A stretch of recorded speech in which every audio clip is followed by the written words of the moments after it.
Thanks a lot, USG Amos, on behalf of the Free UN Coalition for Access. Thanks for doing this from over there. I wanted to ask you about, there were reports that the U.S. State Department seemed to confirm of threats against humanitarian groups in Jarablus, near Aleppo, and that threats, they were told by the ISIS organization, or al-Nusra, whichever you choose to call them, to leave or face death. So I wanted to know what, both on that incident, which I tried to get OCHA, it seems strange that the groups would speak to the State Department but not OCHA. Have you heard anything about that? And what, in like al-Raqqa and other areas that are controlled by what are described as extremist groups, what is the status of humanitarian access and which groups are there? Thank you. We have not managed to get into al-Raqqa, but yesterday when I was in Damascus in my discussions with the president of the Syrian Arab Red Crescent, I was informed that we now may be able to get into Raqqa, which would be very good news indeed. We have, over the last few weeks and months, faced threats to humanitarian work from various sources and to humanitarian workers. You will know that a number of volunteers from the Syrian Arab Red Crescent have been killed, and also that we have had UN staff killed. Staff have also been kidnapped. We take all of those threats extremely seriously. This particular threat that you mentioned is not one that I have been made aware of, but we have had threats against our staff from different groups, some of it posted on social media. And how many UN staff have been killed? Just one follow-up, since you said that staff have been killed. How many UN staff have been killed? Let's let 11. Let's let everyone have a chance for a question. Yes, Jonathan. Thank you for the briefing, Undersecretary General. Can you please explain to us the psychological impact that the alleged chemical weapons attack has had on the Syrian population and also on the humanitarian workers who are trying to get their work done? Well, I can only speak from what I've been told from the staff that I have spoken to. And people feel very uncertain.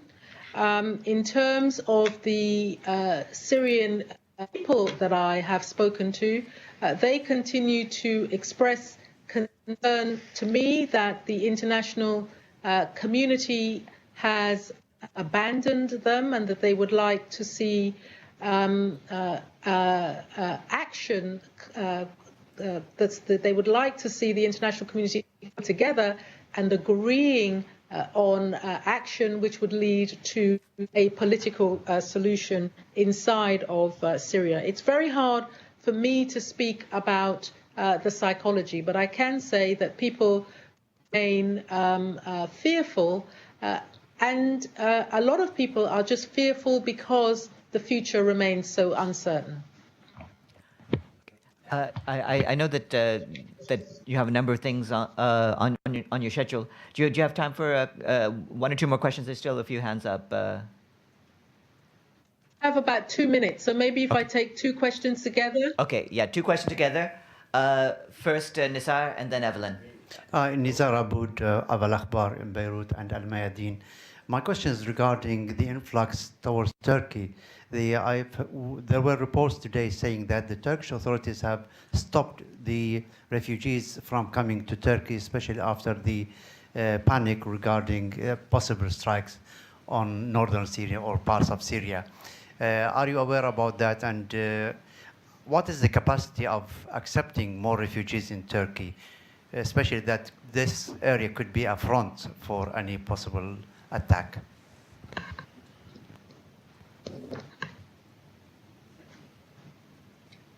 And the second question? Oh, Yeah, Evelyn. Leopold, I'll do it. When you were last here, you asked the Security Council making the delivery of aid easier.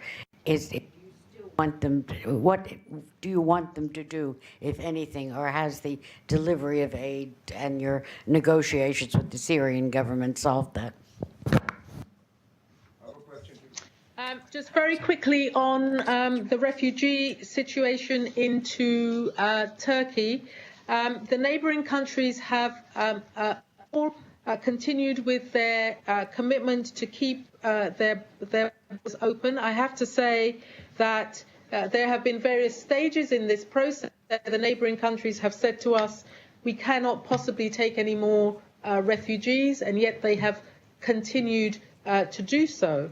I think we ought to be extremely mindful of the impact that having so many refugees crossing a border has on the social structure of any country. So I am not aware of any statement by Turkey to say that they will stop receiving refugees. With respect to the document I put to the Security Council, what I sought to do was to bring together the different things that I had asked the Security Council to do in a number of my briefings for the last year, and put them together in one document to address things like the protection of civilians, issues to do with access and so on, support to neighbouring countries.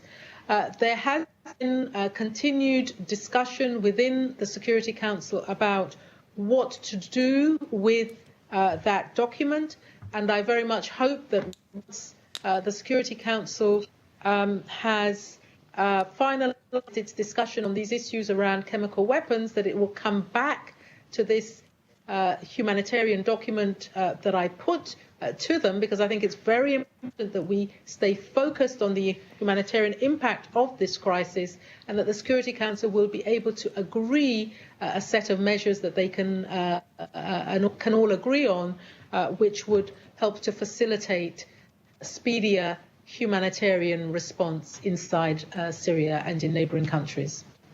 Thank you very much. Thank you, Farhan. It was obvious that the Secretary General and Mr. Brahimi are both against military strike without the approval of the Security Council. Is it the position of the United Nations now that any strike would be illegitimate or illegal at this stage? Thank you. Well, we'll have to see what happens. I certainly don't want to speculate on the future. What the Secretary General has made clear, as he has done many times before, is the importance of the UN Charter and the need to uphold the UN Charter, and he continues to do so. Matthew. I guess first, to follow up on what Valerie Amos said, this idea, I mean, did I hear her right that 11 UN staff have been killed? Yes. And is there any sense from the UN on first a breakdown of, what parts of the UN, were they all national staff? I'm not aware of the nationalities. I believe the majority of them were national staff, yes. And do you have any idea of what were the circumstances of their death? Were they killed by armaments? Were they? These are deaths that occurred in the course of a war. As you know, many other nationals of Syria have also been killed. So this is part and parcel of what's happening on the ground, and yet another reason why the violence must be ended. Is there? Can we get? I guess what I'm asking is, we've seen other announcements by the UN when staff are killed. Is there some way to get some information, both in terms of who did what, where these things happened? It seems it might be important. Well, there's a built-in difficulty in getting some of the details in the course of a war such as this one. There's been any number of violent incidents throughout the country. We've drawn attention to some killings as they occur when we have more precise circumstances. But in this case, we just have an overall tally of casualties in the course of the last 2.5 years of fighting. One last thing. Do you have, to your knowledge, are there UN staff that are held, she mentioned kidnappings, that are held, kidnapped by armed rebel groups? Yes, there have been. We've drawn your attention to some of the cases of, for example, the detained peacekeepers of UNDOF, who have since, the disengagement observer force, who have since been freed. I don't think at this stage we can really comment much on any other detained staff. Just to let you know that we are trying to get all of our staff released wherever they may be held. Syria Sorry, question? Heather. Yes, Heather. A follow-up to Ali's question about Secretary General's understanding of possible strike against Syria. I vividly remember 10 years ago, the same question was asked to Kofi Annan, and he said the attack on Iraq was illegal. So, in that context, First of all, I was a spokesman even then, and that's not quite what he said. But second of all, that's a completely different circumstance. We don't try to equate dissimilar things. We have no real way of knowing what the future will hold. What we're hoping for, what the Secretary General and Mr. Brahimi are working for, is an effort to get a peaceful solution. The odds may be difficult from time to time, but it's more urgent than ever that a peaceful solution be found.